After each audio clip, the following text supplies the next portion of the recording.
35절 말씀을 보겠습니다. 30절에서 35절까지 말씀을 함께 읽겠습니다. 그가 여호와께 서원하여 이르되 주께서 과연 암몬 자손을 내 손에 넘겨주시면 내가 암몬 자손에게서 평안히 돌아올 때에 누구든지 내 집 문에서 나와서 나를 영접하는 그는 여호와께 돌릴 것이니 내가 그를 번제물로 드리겠나이다 하니라. 이에 입다가 암몬 자손에게 이르러 그들과 싸우더니 여호와께서 그들을 그의 손에 넘겨주시매 아로엘에서부터 민닛에 이르기까지 20성읍을 치고 또 아벨그라민까지 매우 크게 무찌르니 이에 암몬 자손이 이스라엘 자손 앞에 항복하였더라. 입다가 미스바에 있는 자기 집에 이를 때에 보라 그의 딸이 소고를 잡고 춤추며 나와서 영접하니 이는 그의 무남 동료라. 입다가 이를 보고 자기 옷을 찢으며 이르되 어찌할꼬 내 딸이여 너는 나를 참담하게 하는 자요 너는 나를 괴롭게 하는 자 중에 하나로다. 내가 여호와를 향하여 입을 열었으니 능히 돌이키지 못하리로다 하니. 아멘. 네, 오늘 말씀은 그 사사 입다가 이제 하나님께서 그 이스라엘 백성을 구원하시려고 이 입다를 세워가지고 쓰시는 거죠.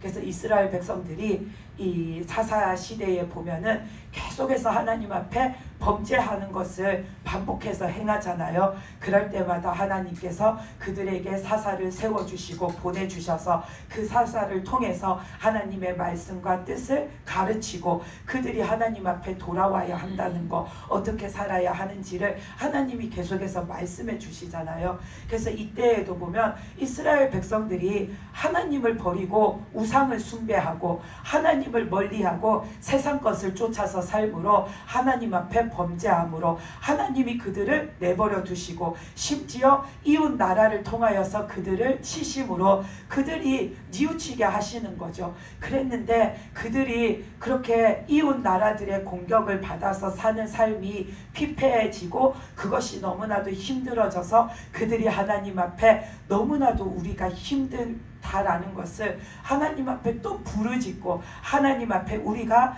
다시 하나님을 찾겠습니다 하면은 또 하나님께서는 그들을 불쌍히 여기셔가지고 또 그들의 삶을 하나님께서 죄를 용서해 주시고 회복해 주시잖아요. 그래서 우리가 좀 전에 읽었던 말씀에서도 보면은 그 암몬 자손의 핍박을 받고 있었는데 하나님께서 이 입다를 사사로 세워가지고 암몬 자손의 그 노략질 속에서 그들의 손에서 이 이스라엘 백성을 건져주시려고 하시는 거죠. 그렇기 때문에 이 이스라엘 백성에게 벌을 내리신 것도 하나님의 계획하심이었고 하나님은 계획하신 대로 그 일을 이루신 거고 또 이 이스라엘 백성을 하나님이 내리신 벌 가운데에서 건지시는 것도 하나님의 뜻하심이고 하나님은 그 뜻하심대로 하나님의 뜻대로 일하시는 거죠. 그러니까 이 입다와 상관없이 하나님은 지금 이제 이스라엘 백성들에게 내린 벌이 어느 정도 그들에게 합당할 만큼 내리셨으니까 이제 한 번 더 그들에게 기회를 줘서 그들을 용서하시려고 그들을 회복하시려고 하나님은 이제 그 뜻을 세우시고 그 뜻대로 행하려고 하시는 거죠. 근데 그 일에 단지 이 입다라는 사람이 쓰임을 받는 거예요. 이 입다라는 사람이 그 말씀에 보면은 막 엄청나게 큰 장수로 이렇게 비유돼서 나오잖아요. 그러니까 이 입다라는 사람이 대단해서 이 입다라는 사람이 큰 사람이어서 하나님이 그 사람이 어떤 일을 행함으로 하나님의 뜻이 이루어지는 게 아니라 이 사람과 상관없이 누구를 세우든 지금 이스라엘을 회복하려는 하나님의 뜻은 이미 세워졌고 하나님은 그 뜻을 이루시려고 하는 거죠. 근데 오늘 말씀에서 보면 입다가 하나님 앞에 뭐라고 하냐면은 하나님이 이 이스라엘 백성을 암몬 자손에게서 건지시려는 게 하나님의 뜻이 분명하고, 그래서 이 전쟁에 나가서 이기게 해 주실 것이 확실하다면 하나님께서 약속을 해달라는 거죠, 한마디로. 그래서 자신이 이 전쟁에서 이기고 돌아왔을 때에 30절 말씀에서 보면 암몬 자손을 하나님이 내 손에 넘겨주시면은 내가 그 전쟁에서 이기고 집에 돌아올 때에 누가 됐든 우리 집의 가솔 중에 식솔 중에 나를 반기러 맞으러 나오는 첫 번째로 나오는 그 사람을 하나님 앞에 번제물로 드리겠습니다 라고 말해요. 이 말의 뜻이 뭐냐면은 내가 하나님 앞에 이렇게 번제물을 드릴 테니까, 전쟁에서 이기게 해주시면은 이런 번제물을 드릴 테니까 하나님 이 전쟁을 이기게 해주세요 하고 하나님 앞에 서원을 하는 거예요. 근데 이 서원이 하나님 앞에 믿음적으로 옳은 서원이 아니에요.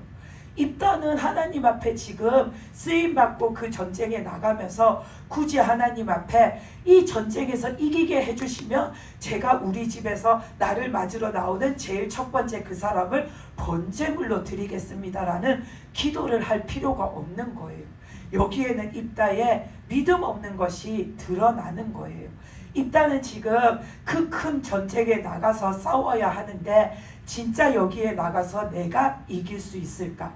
내가 이길 수 있을까?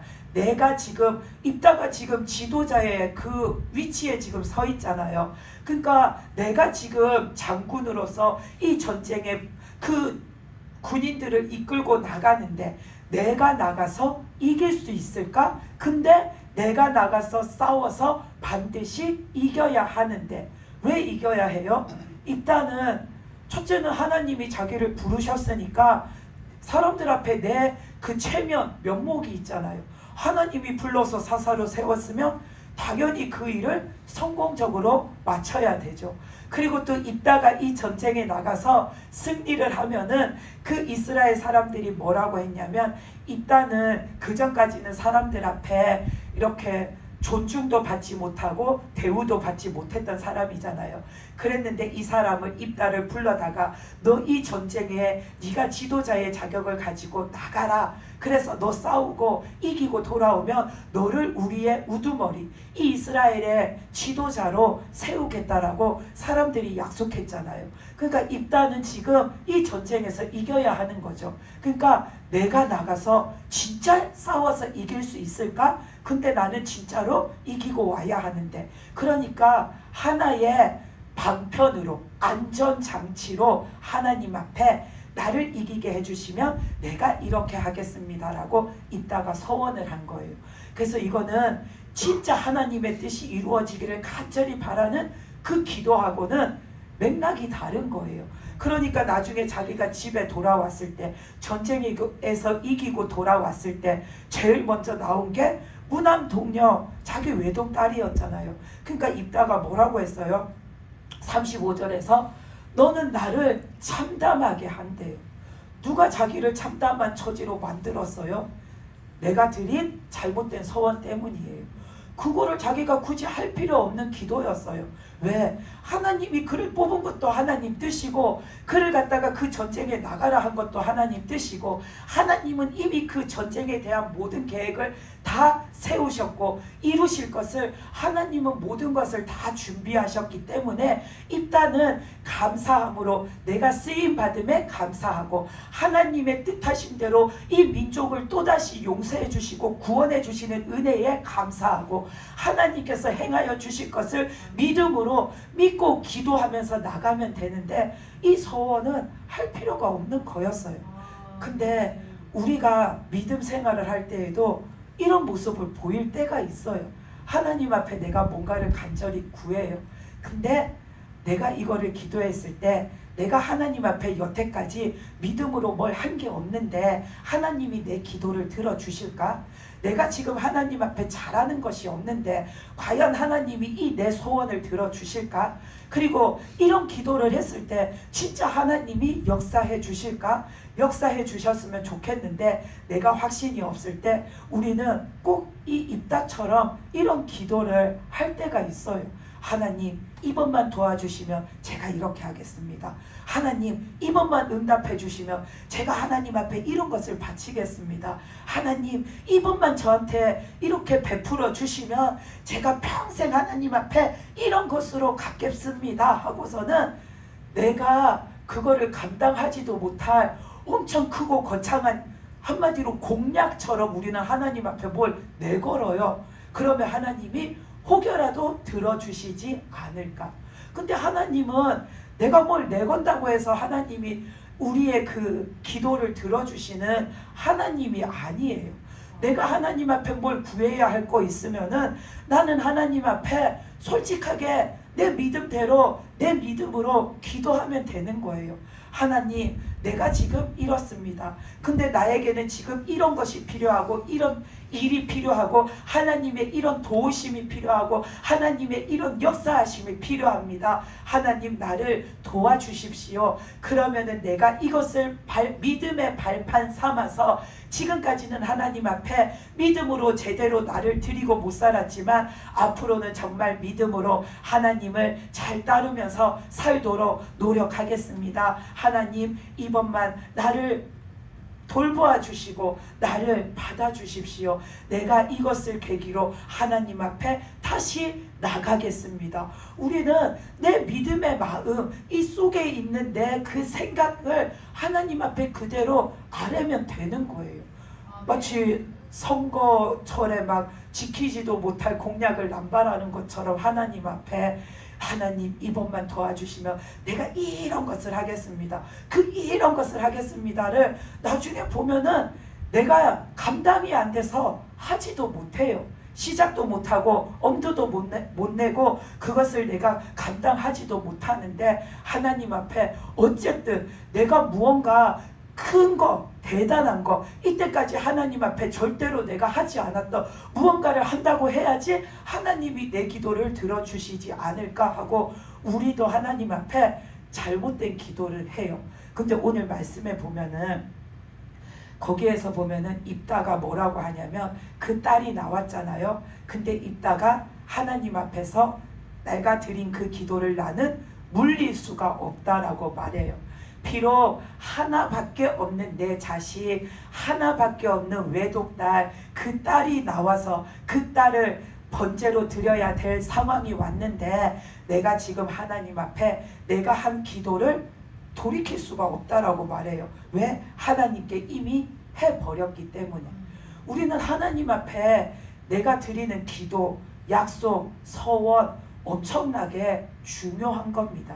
그게 믿음으로 참되게 드린 거면은 믿음으로 참되게 드린 만큼 하나님 앞에 내 믿음과 삶을 드려야 되고 그거를 입다처럼 우리가 잘못되게 하나님 앞에 드렸어도 분명히 그 잘못 드린 것에 대한 대가도 하나님께서는 찾으세요. 왜? 내가 입술로 하나님 앞에 말했기 때문이에요. 그러니까 우리는 하나님 앞에 기도도 진짜로 잘 해야 돼요. 믿음의 기도를 해야 돼요. 그래서 우리는 하나님 앞에 무언가를 간구할 때 입다처럼 내가 지키지도 못할 무언가를 거창하게만 말해서 그러면 하나님이 들어주시지 않을까. 하나님을 우리가 잘못 이해하고 잘못 기도하는 거죠. 우리는 그렇게 기도하면 안 돼요. 또 반대로 우리는 내가 믿음으로 하나님 앞에 무언가를 약속한 게 있으면 그 약속을 우리는 또 반드시 지켜야 돼요. 내가 살다가 하나님의 은혜를 막 생각하고 어느 날 내 마음에 진짜 하나님이 나를 구원해 주신 은혜가 참으로 크고 나에게 얼마나 값진 것인가, 그게 막 구구절절히 절실히 깨달아져서 내가 이제야 진짜 하나님 앞에 믿음으로 똑바로 살아야지, 나 믿음으로 하나님 앞에 나도 드리고 내 삶도 드리고 나에게 속해 있는 모든 거 하나님을 위해서 쓰고 살아야지, 하나님을 위해서 하나님께 드리고 살아야지, 하나님 앞에 감사하니까 내 모든 것 하나님이 원하시는 대로 나는 드리고 살아야지. 그리고는 그거를 내가 하나님 앞에 나 이제 하나님 앞에 감사하기에 이런 삶을 살겠습니다 라고 기도했으면은 우리는 그거를 잊어먹으면 안 돼요. 그거를 하나님 앞에 내가 지키고 사는 자가 돼야 돼요. 내가 말하는 순간에 하나님이 그 기도를 받으셨기 때문이에요. 그러면 나는 사는 동안에 나도 하나님 앞에 힘써서 드리는 자가 돼야 되고, 내 삶에 속한 것도 하나님 앞에 내가 드리면서 사는 자가 돼야 돼요. 근데 그 기도할 때의 감동이 몇 날 며칠 못 가서 싹 다 사라지고 없어졌다고 해서 내가 하나님 앞에 뭐 그렇게까지 내 거를 다 드릴 수 있는 만큼만 드리면 되지, 뭐 그렇게까지 내 자신을 헌신해서 드려 내가 할 수 있는 열심만 하면 되지 하고서는 어찌 보면은 살짝 꼼수를 부리잖아요. 그러면 어느 날이 되면은 하나님이 그 모든 거, 아직 못 받으신 하나님의 것을 한꺼번에 왕창 찾으시는 날이 와요. 그러면 우리는 그날에 갚으려면 엄청나게 힘들겠죠. 믿음으로 그때 다 드리려면 얼마나 힘들겠어요. 그러니까 내가 하나님 앞에, 나 믿음으로 이제는 진짜 하나님 앞에 이런 믿음으로 살겠습니다 라고 기도를 했으면, 우리는 그 기도에 대한 책임도, 내 입술로 드린 그 고백의 책임도 내 삶 속에 있는 겁니다.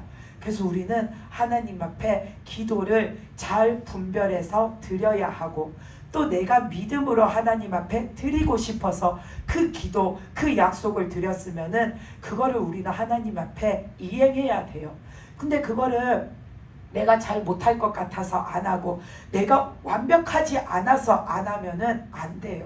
하나님은 내가 하나님 앞에서 믿음의 감동이 와가지고, 하나님, 제가 오늘까지는 진짜 하나님 앞에 진짜로 엉망진창으로 살았는데 내일부터는 진짜 하나님 앞에 믿음으로 열심히 잘 살겠습니다 라고 기도했다고 해서 하나님이 얘는 내일부터 내 앞에서 진짜 온전한 믿음으로 살 거야 하고 하나님이 우리를 그렇게 바라보시지 않으세요. 하나님도 우리를 아세요. 내일 돼도 얘는 어제와 그냥 비슷할 거야. 근데 어제 그 다짐을 했기 때문에 오늘 조금 더 마음에 열심을 내고 오늘 조금 더 하나님 앞에 열심을 내서 살 거야. 하나님도 우리에 대해서 다 아세요. 그 기도했다고 내일부터 우리가 180도로 확 바뀌어진 인간으로 하나님 앞에 나올 거라고 하나님도 생각하지 않으세요. 그러니까 중요한 건 뭐냐면, 우리가 하나님 앞에 그런 기도를 하고 했을 때에 내가 내일이 왔는데도 여전히 어제의 내 모습 그대로 있을지라도 중요한 거는, 내가 오늘 또다시 하나님 앞에 믿음 없이 살지라도 그래도 내가 하나님 앞에 해보려는 마음을 가지고 나가는 게 중요해요. 그렇게 해보려는 마음을 가지고 오늘 한번 해보고 오늘 한번 드려보고 내일 또 조금 더 해보고 내일 또 조금 더 나가보고, 그러면은 그게 쌓이고 쌓여서 그게 내 믿음치가 되는 거예요. 하루아침에 우리가 180도 다 바뀔 것 같으면 우리한테 예수님이 필요가 없어요. 알아서 잘하는데, 알아서 완벽하게 잘하는데 주님이 왜 필요하겠어요? 우리는 불완전하고 우리는 하나님 앞에 늘 그렇게 믿음이 온전하게 완벽해지지 않으니까 주님이 필요한 거죠. 그래서 우리는 내가 하나님 앞에 이렇게 믿음으로 살겠습니다 기도 드렸는데 내일 못 지키면 어떡하지? 내일 내 믿음이 안 서 있으면 어떡하지? 내일 내 믿음이 온전해지지 않으면 어떡하지? 이런 걱정을 할 필요가 없어요. 내일이 왔을 때 내가 오늘부터는 한 발자국 더 나가야지. 내가 오늘부터는 한 가지라도 하나님 앞에 해봐야지. 우리는 그 마음으로 그 한 가지부터 하면은 한 가지가 두 가지가 되고 두 가지가 10가지가 되고, 그러다 보면 내 믿음이 커져가는 겁니다. 내가 하나님 앞에 잘할 날을 기다렸다가 하고 내가 하나님 앞에 완벽한 모습을 갖추는 날을 기다렸다가 하려고 하면 우리는 죽는 날까지 하나님 앞에 내 믿음으로 무언가를 할 수가 없어요. 그렇게 내가 완벽해져서 할 수가 없어요. 우리는 완벽하지 않지만 조금 노력하면서 그 완벽한 데까지 나가는 거죠. 그러니까 하나님 앞에 내가 믿음의 기도를 드렸을 때에 그거를 한 번에 내가 확 이루어서 나는 100% 하나님 앞에 이제 달라져야 해. 그러면은 그 다음 날부터 그게 나한테 엄청난 중압감이 돼가지고 하나님 앞에 나가는 것조차가 힘들어지게 돼요. 어제보다 내가 한 개는 나아져야지. 어제보다 내가 하나의 모습은 나아져야지. 우리가 그렇게 해서 한 걸음 한 걸음 나가면은 하나님께서 그 걸음을 받으시는 겁니다. 이스라엘 백성도 하나님이 원하시는 거는 그런 거였잖아요. 하나님의 말씀을 듣고 들어가지고 그 말씀을 순종하다가 그들이 그 순종함으로 하나님을 깨닫고 하나님을 알고 하나님을 느끼고 이제는 진심으로 하나님께 순종하는 자가 되는 거, 하나님은 그거를 바라신 거잖아요. 우리도 그런 믿음으로 살아갈 때에 내 믿음이 온전한 데에 이르는 거죠. 그러니까 내가 하나님 앞에 믿음으로 어떤 약속을 했던 어떤 기도를 드렸든 그게 오늘 당장 내가 못 지켰다고 우리는 나는 죄인이야, 내가 그렇지 뭐, 내가 뭐 해봤자 그렇지 뭐 하고서는 그거를 우리가 다시 이렇게 접어버릴 필요가 없어요. 꾸준히 하나님 앞에 하나씩 해 나가는 겁니다. 하나님은 어찌 보면 그것만으로도 기뻐하세요. 왜? 하나님은 우리보다 우리 자신이 어떻게 할지 어떻게 살지 너무 잘 아시기 때문에 그 모습만으로도 하나님은 기뻐하시는 거죠. 그리고 우리가 그 다음 말씀을 하나 더 보겠습니다. 누가복음 19장 37절에서 40절 말씀입니다.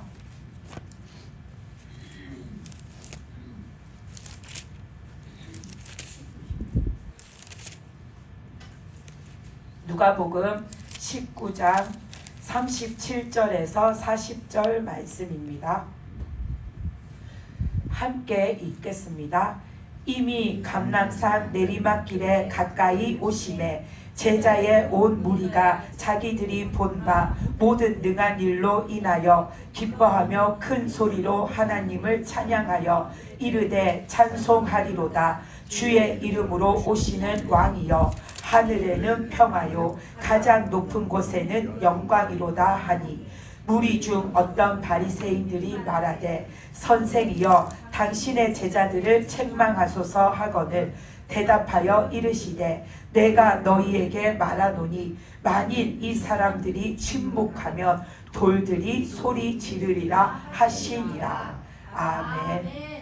이 말씀은 예수님이 이제 그 십자가를 지시기 직전에 예루살렘에 이제 입성하셔가지고 그 나귀를 타시고 들어가시잖아요. 그 나귀를 타고 들어가실 때에 예수님을 이렇게 맞으러 나온 사람들이, 군중들이 그 예수님이 지나가시는 데에 쭉 서가지고 예수님이 가시는 것을 보면서 예수님이 그리스도인 것을 이들이 듣고 알고 믿음으로 호산나 호산나 하면서 예수님을 이렇게 부르짖잖아요. 그래서 예수님이 우리의 구원자이심을 이렇게 찬양을 하니까 그거를 지켜보고 있던 바리새인들이 그 39절 말씀에서 보면 예수님 당신은 저 사람들을 이렇게 조용히 하라고, 저 사람들에게 명해서 조용히 하라고, 시끄러우니까 소리치지 말라고, 시끄러우니까 부르짖지 말라고, 시끄러우니까 찬양하지 말라고, 저들에게 조용히 하라고 당신은 이르십시오라고 말하니까 예수님이 뭐라고 하시냐면, 이 사람들이 만약에 저렇게 찬양하지 않으면은 이 돌들이 일어나서 나를, 예수님을 찬양할 거다라고 말씀하세요. 이 말씀의 뜻이 뭐냐면은 지금 예수님은 마땅히 받아야 할 찬양을 지금 받고 계시다라는 거예요. 예수님은 그리스도로 오셨잖아요.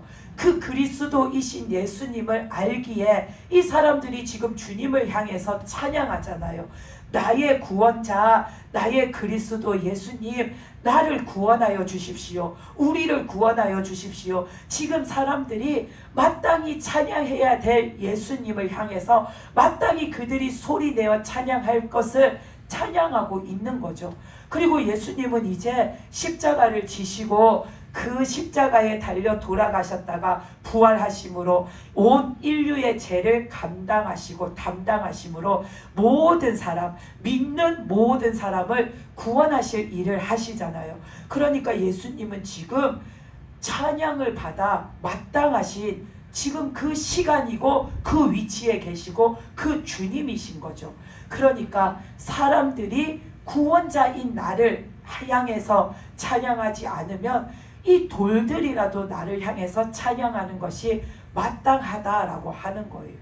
이 말씀에서처럼 우리들도 구원함을 입었잖아요. 예수님을 통해서. 아멘. 그러면 우리는 절대로 주님 앞에 있는 모든 시간, 모든 장소에서 침묵하면 안 돼요. 아멘. 우리는 예수님을 향해서 소리 높여서 찬양하고 소리 높여서 기도하고 소리 높여서 예배하는 자가 돼야 돼요. 아멘. 우리가 왜 소리를 높여요? 나를 구원해 주신 은혜에 감사하고 아멘. 우리가 감사한 일, 기쁜 일이 있어봐요. 막 기분이 들떠가지고 나도 모르게 그냥 내 목소리가 하이 소프라노가 돼가지고 엄청 막 소리가 높게 나오잖아요. 아멘. 기뻐서 내 목소리가 막 들떠서 나오잖아요. 근데 우리가 세상에서 사는 일에서도 기쁜 일이 생기면 기쁜데 막 누가 침울하게 있는 사람 없잖아요. 기쁜 일이 생기면 그렇게 막 들떠가지고 하는데 우리가 예수님 앞에 있는 모든 시간과 장소에서 예수님이 나를 구원해 주셨는데 그 은혜가 얼마나 감사해요. 그 은혜가 있기 때문에 내가 주님 안에서 살 수 있고 주님 앞에서 살 수 있고 주님과 함께 살 수 있는 건데 그 예수님을 생각만 해도 얼마나 감사해요. 그러면 우리는 예배를 드릴 때에도 큰 소리로 예배함으로 주님을 아멘. 찬양해야 돼요. 기도할 때도 큰 소리로 기도함으로 주님 앞에 영광을 돌려드려야 돼요. 아멘. 찬양할 때도 큰 소리로 찬양함으로 그 주님의 영광을 우리가 나타내는 자가 아멘. 돼야 돼요. 근데 우리가 찬양할 때도 조용하고 예배할 때도 조용하고 기도할 때도 입 다물고 있으면은 하나님의 영광을 가리우게 돼요. 하나님은 영광을 받으시기에 합당하신 분이에요. 아멘. 감사함을 우리의 감사함을 받으시기에 합당하신 아멘. 분이에요. 그렇기 때문에 우리는 하나님을 향한 예수님을 향한 그 모든 자리에서 그 모든 시간에서 큰 소리로 찬양하는 자가 되시기를 바랍니다. 아멘. 우리가 예배 시간에도 큰 소리를 내십시오. 큰 소리를 내면은 하나님이 기뻐 받으시기도 하지만 우리가 큰 소리로 찬양할 때, 큰 소리로 기도할 때에 다른 것이 역사하지 못해요. 아멘. 우리가 거기에 하나님을 향한 그 찬양의 마음을 담고 큰 소리로 하나님을 향해서 찬양하면 거기에 다른 것이 완전히 눌려져 가지고 역사하지를 못해요. 근데 내가 하나님을 찬양하는지 안 하는지, 예배하는 건지 안 하는 건지, 기도를 하나님 앞에 이렇게 영광되이 올려드리는 건지 안 드리는 건지 모르게 그렇게 하고 있으면은 거기에는 하나님이 받으실 영광도 없고 하나님이 받으실 찬양도 없고 거기에는 하나님의 권능의 역사하심도 없고 다른 것이 거기에 와서 나를 내리눌러요. 그래서 우리는 큰 소리를 내어서 하나님 앞에 드리는 것이 중요합니다. 아멘. 우리가 감사하면 감사한 만큼 뭘로 표현하겠어요? 기쁨으로 표현하잖아요. 우리의 마음을 요 속에 있으니까 보이지 않잖아요. 근데 보이지 않는 마음을 꺼내서 하나님 앞에 표현할 때 우리는 찬양하고 기도하고 예배하고 아멘. 반응할 때 큰 소리로 하나님 앞에 감사합니다. 감사합니다. 그렇게 드리는 거죠. 그러니까 우리가 앞으로 하나님 앞에 무언가를 드릴 때에 할 때에 우리가 요 입 안에서 내 소리가 맴맴 도는 그런 소리로 하지 마십시오. 아멘. 큰 소리로 하십시오. 그리고 몇 가지를 더 얘기하자면은 기도할 때에 우리가 큰 소리로 이렇게 기도를 하는 것이 중요합니다. 내 집중을 위해서도 중요하고 내가 마귀를 내쫓을 때도 중요하고 하나님 앞에 그것이 나가는 그런 영향력에 있어서도 큰 소리가 중요합니다. 근데 만약에 내가 막 이렇게 밭에 나가서 막 일을 해요. 밭에 나가서 이렇게 일을 하는데 그 일을 하는 것이 너무 고되고 힘이 들어가지고 정작 하나님 앞에 기도해야 되는 시간인데 그 시간에 내가 힘을 못 내고 그 시간에 내가 소리를 못 내고 심지어 그 시간에 내가 너무 피곤해서 졸고 앉아 있으면은 그 사람은 정말로 중요한 거를 잃어버리게 되는 거예요. 하나님 앞에서 영적인 것을 그 시간에 놓쳐버려요. 하나님의 그 권능의 역사하심을 그 시간에 놓쳐버려요. 내가 오늘 이렇게 뭐 밭일을 했든 직장에서 일을 했든 일을 할 때에 내가 내 컨디션을 잘 알잖아요. 그랬을 때에 내 일을 하면서도 내가 하나님 앞에 드릴 내 체력, 내 것을 안배해야 되는 거예요. 아멘. 근데 내가 그 밭일을 하는 거, 내가 오늘 생활하는 데에 이것은 안 하면은 진짜 나한테 어떤 큰 일이 오는 일이 아닌데도 거기에 내가 심취해서 그거를 하느라고 거기에 막 내 기운을 다 쏟아붓고 와가지고 내가 정작 하나님 앞에 영적으로 하나님을 만나는 그 자리에서 내가 하나님을 못 만나면은 나는 그날 진짜 중요한 거를 잃어버리게 되는 거예요. 내가 오늘 하루 밖에 나가서 일하는 거에 조금 힘을 덜 들였다고 해서 내가 그것 때문에 어떻게 되는 거 아니에요. 그리고 내가 그것 때문에 천국에 못 가는 거 아니에요. 하나님이 너 몇 월 며칠 날 너 일을 조금 덜 했어. 너 왜 불성실했냐? 하나님이 그렇게 물으시겠어요? 그것 때문에 내가 천국을 못 가는 거 아니에요. 근데 내가 다른 것을 하느라고 내 영적인 기운까지도 뺏길 만큼 거기에 내 체력을 다 쓰고 와서 하나님 앞에 드려야 할 힘이 없어서 기도를 못하고 졸고 앉아 있으면은 내가 그 시간에 내 믿음이 쇠하고 내 영적인 것이 감퇴하고 내가 하나님을 만나는 시간을 잃어버리게 돼요. 그것이 자꾸 쌓이고 쌓이다 보면은 나중에 그게 내가 천국 가는 문제에 걸림돌이 되어 있을 수도 있는 겁니다. 우리가 그런 경우가 곧 성경에 나오는 마르다하고 비슷한 거예요. 마르다도 물론 예수님을 대접하려고 엄청 열심을 냈잖아요. 근데 예수님을 대접하려고 막 분주하게 일하는 데에 자기의 온 정신을 쏟아붓고 힘을 쏟아붓고 거기에 에너지를 쏟아붓고 있었는데 그것이 그 사람의 영적인 것, 믿음적인 것을 봤을 때 그에게 도움이 됐나 하면 도움이 안 됐어요. 오히려 그 시간에 예수님의 말씀에 집중하고 있었던 마리아는 영적으로 받은 것이 참으로 많아요. 근데 마르다는 밖에 가서 그 일을 하느라고 예수님 말씀도 못 들었고 예수님과 만나지도 못했고 예수님과 교통됨도 없었고 예수님 앞에 드려짐도 없었고 마르다는 그 순간에 놓친 게 너무 많아요. 그래서 우리들도 기도를 할 때에 내가 오늘 하루 좀 피곤하면은 내가 쉴 수 있는 시간에 좀 쉬고 와가지고 내가 기도할 때에 쓸 수 있는 에너지를 가지고 계시기 바랍니다. 아멘. 내가 다른 것에 다 소진해가지고 진짜 중요한 시간에 힘을 내지 못해가지고 소리를 내지 못하잖아요. 소리를 내지 못하고 기도를 하면은 집중이 잘 안 돼요. 집중이 잘 안 되고 앉아 있다 보면은 졸게 돼요. 졸게 되다 보면은 마귀가 와서 나를 꾹 누르고 있어요. 여러분들이 느끼는지 못 느끼는지 모르겠지만 우리가 기도하다가 졸잖아요. 졸면은 내 뒤에 누가 매달려 있냐면 마귀가 매달려 있어요. 조는 사람 뒤에 보면은 뒤에서 목을 갖다가 이렇게 마귀가 끌어안고 힘을 쭉 빼고 마귀가 이렇게 끌어당겨서 매달려 갖고 있어요. 그러면 그 사람 계속 졸고 앉아가지고 일어나지를 않아요. 그래서 막 큰 소리로 옆에서 기도를 해주면은 정신이 이렇게 번쩍 들면은 그 사람이 기도하겠지만 그러지 않으면은 그 사람은 그날 기도를 완전히 못하고 돌아가요. 그러면 그 시간이 얼마나 귀한 시간인데 그 시간을 놓쳐버리는 거잖아요. 그러니까 우리는 내가 하나님 앞에 드리는 거에 마음도 중요한데 내 힘도 중요해요. 아멘. 내 체력도 중요해요. 영적인 체력이 있어야 한다라는 게 우리가 그럴 때 필요한 거예요. 그래서 우리는 기도할 때도 큰 소리로 기도해야 됩니다. 아멘. 그리고 우리가 이렇게 기도할 때에 무언가 때문에 내가 방해를 받을 때가 있잖아요. 내가 기도를 하러 왔는데 무언가 때문에 방해를 받을 때에 막 그걸 가지고 걱정하는 분들이 있어요.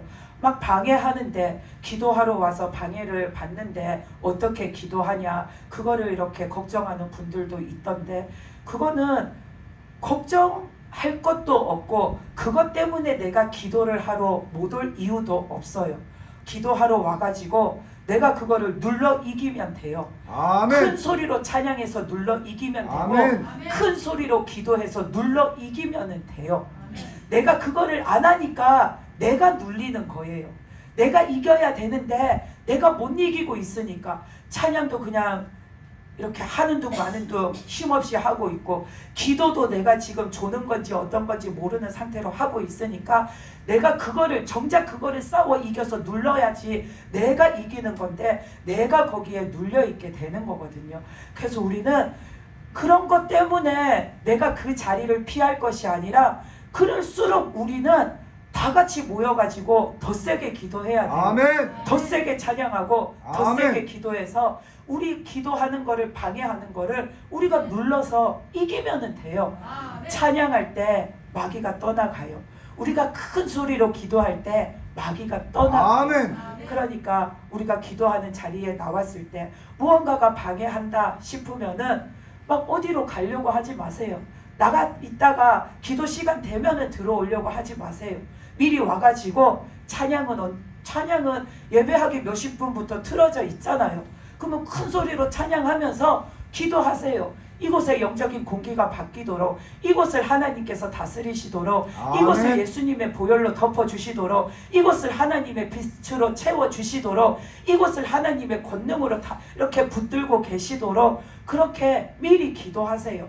그렇게 기도하고 우리가 기도 시간에 찬양할 때에 그렇게 믿음으로 큰 소리로 나아갈 때에 우리가 그 악한 영들을 다 눌러 이길 수가 있는 겁니다. 아멘. 그래서 우리는 예배가 됐든 기도가 됐든 찬양이 됐든 절대로 내 입속에서 웅얼웅얼 거려가지고서는 하나님 앞에 드려지지도 않고 나도 하나님으로부터 은혜 받지를 못합니다. 아멘. 뭐가 됐든 하나님께 드리는 거를 큰 소리로 이렇게 하시는 저와 여러분이 되시기를 바랍니다. 아멘. 그리고 말씀 하나만 더 보겠습니다. 누가복음 14장 16절에서 24절 말씀 보겠습니다. 누가복음 14장 16절에서 24절 말씀을 보겠습니다. 16절에서 24절까지 같이 읽겠습니다. 이르시되 어떤 사람이 그 큰 잔치를 베풀고 많은 사람을 청하였더니 잔치할 시각에 그 청하였던 자들에게 종을 보내어 이르되 오소서 모든 것이 준비되었나이다 하매 다 일치하게 사양하여 한 사람은 이르되 나는 밭을 샀음에 아무래도 나가 보아야 하겠으니 청컨대 나를 양해하도록 하라 하고 또 한 사람은 이르되 나는 소 5개를 샀음에 시험하러 가니 청컨대 나를 양해하도록 하라 하고 또 한 사람은 이르되 나는 장가 들었으니 그러므로 가지 못하겠노라 하는지라 종이 돌아와 주인에게 그대로 구하니 이에 집주인이 노하여 그 종에게 이르되 빨리 시내의 거리와 골목으로 나가서 가난한 자들과 몸 불편한 자들과 맹인들과 저는 자들을 데려오라 하니라. 종이 이르되 주인이여 명하신 대로 하였으되 아직도 자리가 있나이다. 주인이 종에게 이르되 길과 산 울타리 가운데 나가서 사람을 강권하여다 데려다가 내 집을 채우라.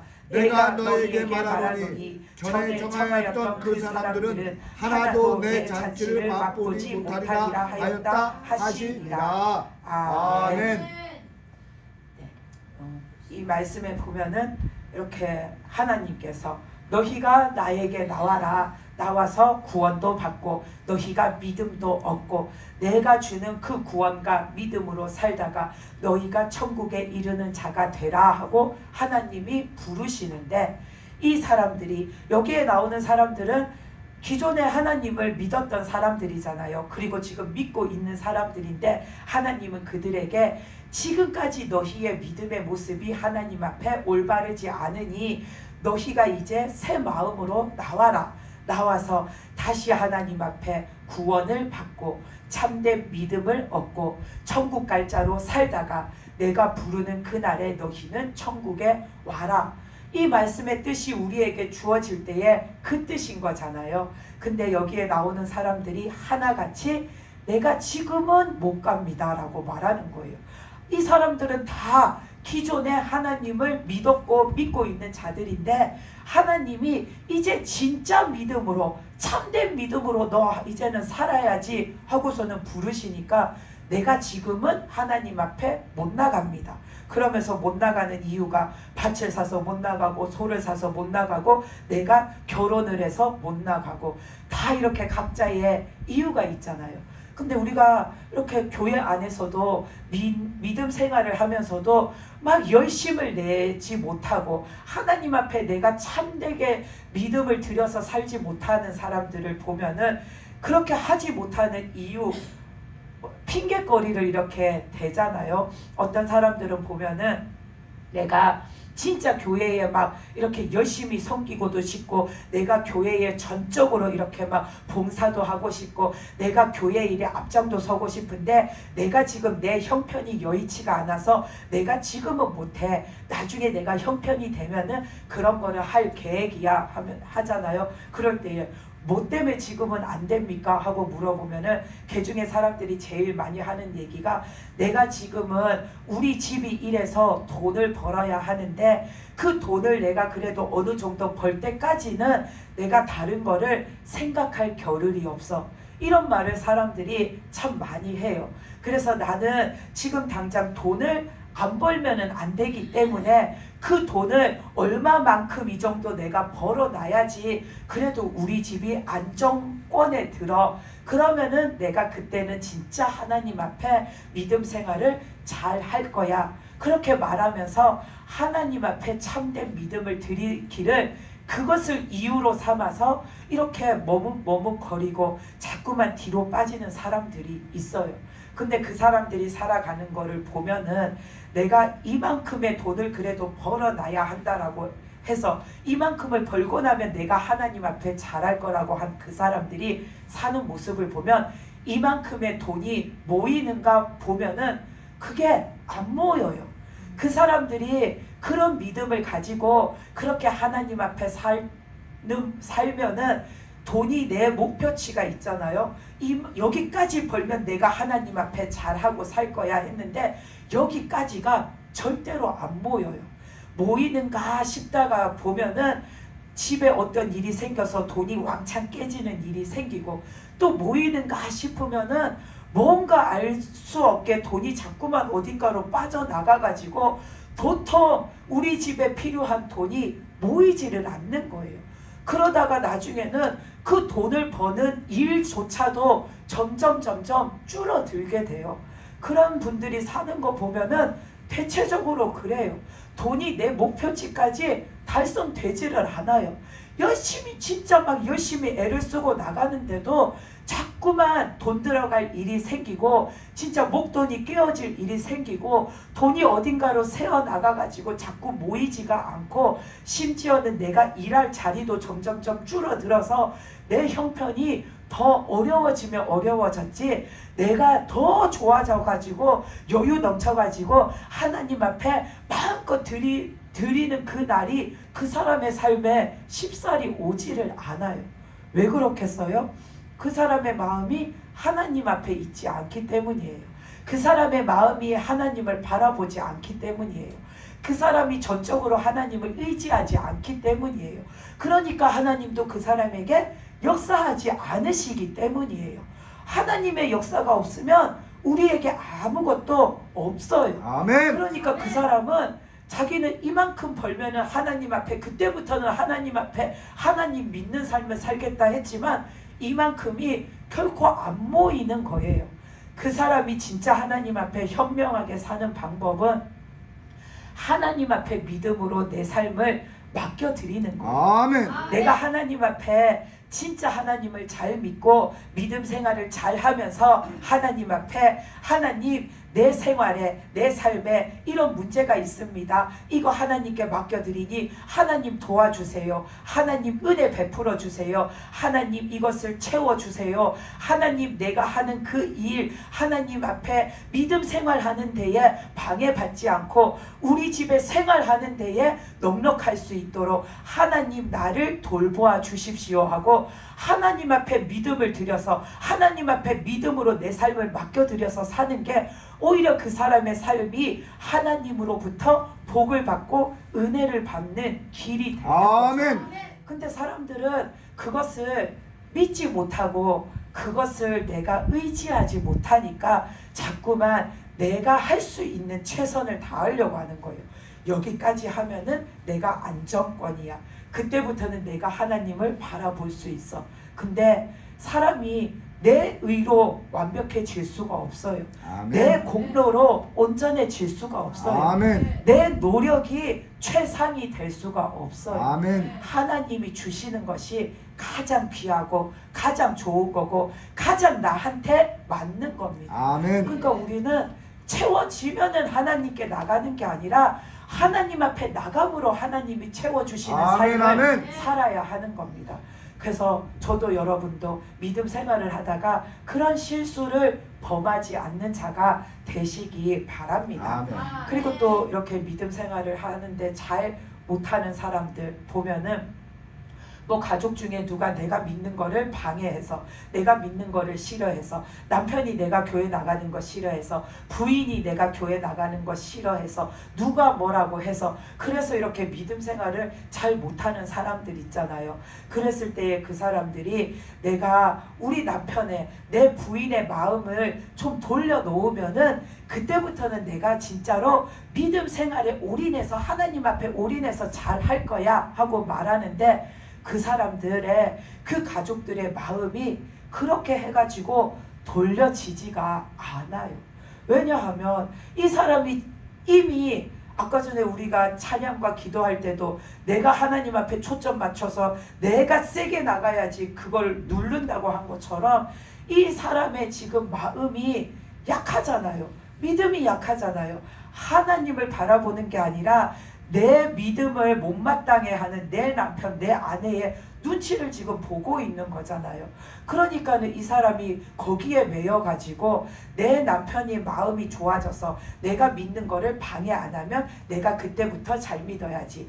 내 아내가 내가 믿는 거를 이렇게 인정해가지고 내가 교회를 나가도 아무 소리 안 하면 그때부터 내가 열심히 믿어야지 하는데 그런 때가 안 온다라는 거예요. 아멘. 왜냐하면은 내 아내와 내 남편에게는 지금 누가 역사하냐면 마귀가 역사하잖아요.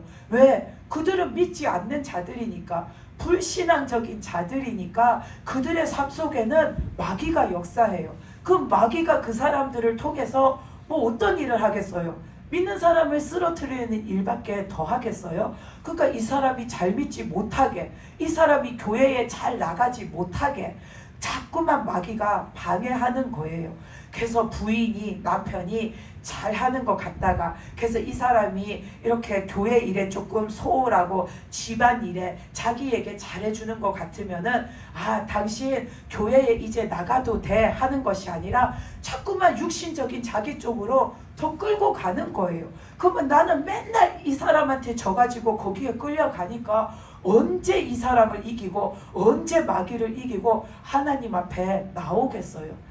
내가 누군가 내가 믿음 생활하는 것을 싫어하는 그 사람이 나를 이해해 주면 내가 교회 나가는 거를 그 사람이 아무 말도 하지 않으면 그때부터 내가 하나님 앞에 진짜 예배도 잘 드리고 무엇도 잘할 거야 하는 것은 인간적인 내 마음인 거예요. 아멘. 그 사람은 지금 하나님을 두려워하는 것이 아니라 내 옆에 있는 사람을 두려워하는 거예요. 이 사람 때문에 내가 힘들까봐, 이 사람 때문에 내가 괴로울까봐, 이 사람 때문에 내가 사는 데에 불편할까봐, 이 사람 때문에 내 마음이 상할까봐, 이 사람 때문에 오는 그 모든 것들이 두렵고 그 모든 것이 불편하니까 자꾸만 여기에 맞춰서 끌려가는데 그러면은 자기가 가지고 있던 그 믿음조차도 잃어버리게 돼요. 내 믿음을 방해하는 가족을 이기는 방법은 무조건 하나님 앞에 내가 나가는 거예요. 아멘. 내가 하나님 앞에 나가가지고 믿음으로 기도하는 거예요. 나는 하나님을 믿고 싶습니다. 나는 하나님을 믿어야겠습니다. 나는 하나님으로 살아야겠습니다. 근데 내 옆에 있는 저 사람들이 자꾸만 나를 못 믿게 하니 하나님이 저 사람들을 붙잡아 주십시오. 하나님이 저들의 방해를 막아 주십시오. 하나님이 저들도 다스려 주십시오. 하나님이 이 모든 일을 하나님께서 이렇게 관장하셔서 하나님의 그 뜻대로 역사하여 주십시오. 저들의 그 마귀의 계략을 물리쳐 주시고 그들의 마음을 완악한 마음을 무너뜨려 주시고 저들이 입술로 강팍하게 하는 말을 한마디도 내뱉지 못하게 하나님이 저들의 입을 닫게 하여 주시고 하나님을 믿는 내 믿음을 하나님 지켜주세요. 그리고 저들도 내가 하나님을 믿고 나갈 때에 그것을 통해서 저들도 하나님을 알게 해주세요 하고 내가 하나님을 믿고 나가면서 기도할 때에 하나님께서 오히려 역사하시고 도와주셔서 아멘, 아멘. 이 사람을 잠잠하게 해주시는 거예요. 그러니까 우리는 하나님께서 우리에게 너는 이제 참된 믿음으로 살아야지 하고 부르실 때에 우리가 아까 읽은 이 말씀에 나오는 사람들처럼 네, 그렇게 살아야죠. 근데 지금은 안 돼요. 지금은 제가 이래서 안 되고 이것 때문에 안 되고 누구 때문에 안 되고 이 모든 게 해결되면 그때 할게요 하면은 그 사람은 그때가 안 오는 겁니다. 우리의 모든 문제는 하나님 앞에서 믿음으로 풀어야 하고 하나님께 맡겨드려서 풀어야 돼요. 우리의 모든 문제는 내가 잘하면 해결될 것 같고 내가 요령 있게 이렇게 하고 요렇게 하고 하면은 그게 잘 원만하게 되어질 것 같지만 절대로 인간적인 것으로는 풀 수가 없어요. 하나님께서 해주셔야 돼요. 그래서 우리는 내 옆에 있는 누가 방해한다고 두려워할 필요가 없어요. 하나님께 내가 믿음으로 나가면은 내가 믿음으로 나가는 거 그거 계속 나가게 하시려고 하나님이 이 사람을 잠잠하게 만들어 주세요. 저도 그랬어요. 믿음 생활 이렇게 하면서 막 하나님 앞에 믿음 생활로 하려고 하는데 옆에서 자꾸 그거를 방해하고 못하게 하고 그렇게 할 때에 제가 그 사람을 설득을 해서도 안 되고 또 성경 말씀을 가지고 왜 그거 그렇게 하느냐, 그렇게 하는 것이 하나님 앞에 올바른 게 아닌 거를 당신도 알지 않냐 하고 이렇게 하나님의 말씀을 들이대도 안 되고 그래서 그때부터 기도했어요. 하나님 앞에 나는 믿음으로 살아야 됩니다. 하나님. 근데 자꾸만 옆에서 저렇게 방해를 함으로 인하여서 제가 자꾸 하나님 앞에 나가는 데에 이것도 어렵고 저것도 어렵고 이런 어려움이 있습니다. 그래서 하나님 앞에 뭐라고 했냐면은 하나님께서 저 사람이 언젠가는 하나님 앞에 하나님이 찾으실 사람인데 언젠가는 하나님이 찾으실 그 언젠가는이 그때 봤을 때에도 그렇게 금방 내 올 것 같지가 않은 거예요. 그 언젠가가 참 오래 걸릴 것 같은 거예요. 근데 그때까지 저는 맨날 그렇게 살기가 힘든 거예요. 그래서 하나님 앞에 언젠가는 하나님이 저 사람을 찾으실 거를 믿습니다. 근데 그 찾으시는 그날이 올 때까지 저 사람이 저에게 아무 믿음에 방해하는 그 어떤 말도 못하게 저 사람 입을 하나님께서 닫아 걸어주세요. 매일같이 아침 저녁으로 그 기도를 했어요. 그랬는데 그 기도를 하고 한 2달인가 지났는데 진짜로 그때부터 그 사람이 저한테 믿음의 말이 됐든 뭐 다른 그냥 이야기가 됐든 뭐라고 말을 한마디도 안 해요. 저한테 뭘 해라 하지 마라 이거는 왜 이러냐 저러냐 아무 말도 안 하고 간섭도 안 하고 제가 교회를 가든 뭘 하든 거기에 대해서 아무 말도 안 하고 아무 터치도 안 하는 거예요. 이것처럼 우리가 하나님 앞에 맡겨드려야 하나님이 그 일을 해주세요.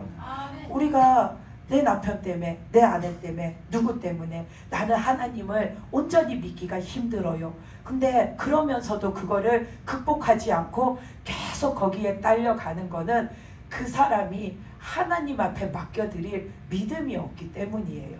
그럴 때에 용기 내어서 하나님 앞에 맡겨드리면 하나님은 이 사람의 믿음이 중요하기 때문에, 그리고 이 믿음을 통해서 이 사람까지도 믿음이 들어가기를 원하시기 때문에 이 세력들을 하나님이 다스려서 잠잠하게 해주세요. 그러니까 아멘. 우리는 내가 믿음 생활하는 데에 있어서 돈이 됐든 사람이 됐든 환경이 됐든 내가 무엇 때문에 지금은 하나님 앞에 이게 안 돼요.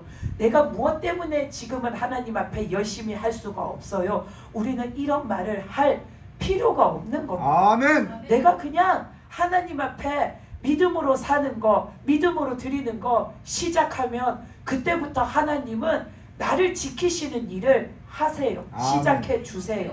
그러니까 우리는 하나님께 맡겨드림으로 모든 것을 해결받는 그런 믿음으로 사시는 저와 여러분이 되시기를 바랍니다. 아멘. 제가 수요 예배 때도 말씀드린 것처럼 우리는 하나님이 안 해주시면 아무것도 없고, 하나님이 함께하지 않으면 아무것도 없고, 하나님이 안 계시면 아무것도 없어요.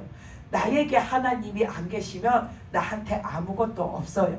근데 내가 하나님을 꼭 붙들고 하나님으로 살면 하나님이 나에게 모든 것을 이루어 주세요. 그러니까 우리가 믿음 안에서 하나님을 바라봄으로 모든 것이 해결되어지는 그런 믿음으로 사는 저와 여러분이 되시기를 바랍니다. 아멘. 그리고 아까도 말씀드린 것처럼 우리가 하나님 앞에 드리는 시간과 장소 그 모든 곳에서는 내 힘을 다해서 내 마음을 다해서 하나님께 드리는 거 잊지 마시기 바랍니다. 아멘. 그래야 하나님이 받으시고 나도 은혜를 받고 또 그럴 때에 마귀도 떠나갑니다. 아멘. 이 시간에 우리가 함께 찬양 부르